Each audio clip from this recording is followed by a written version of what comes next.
Good morning, my beautiful friends. Happy Monday to you. I hope that you all had a relaxing and rejuvenating weekend. I wanted to share a little bit this morning about a book that I have been reading. It is called Let Them by Mel Robbins. I'm sure that you have heard of it.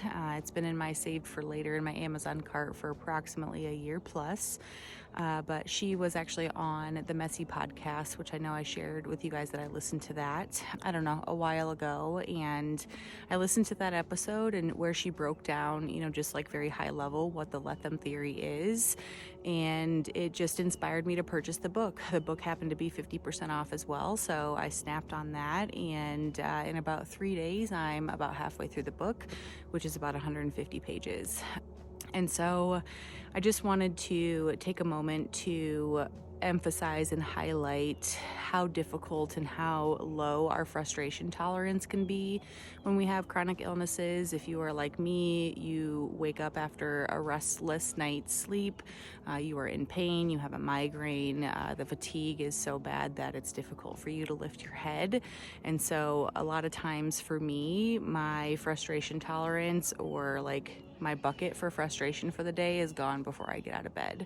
And that is no way to live your life. It just increases the stress throughout the day and just makes things feel really miserable.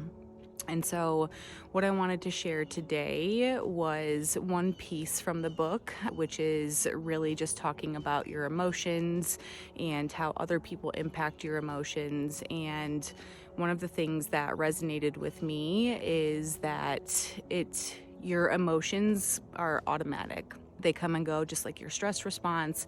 And so if you are feeling some type of emotion that you don't really want to be feeling, if you just take a breath and give yourself 90 seconds, that is sort of the cycle for an emotion. So if you don't attend to that emotion, it's going to drop and fade away within 90 seconds. And I have definitely felt this during different instances of my life. And so I've really been practicing that this week.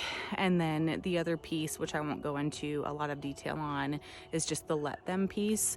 Not letting those like minor frustrations throughout the day, you're in traffic, somebody cuts you off, for example, not letting those kind of penetrate your skin.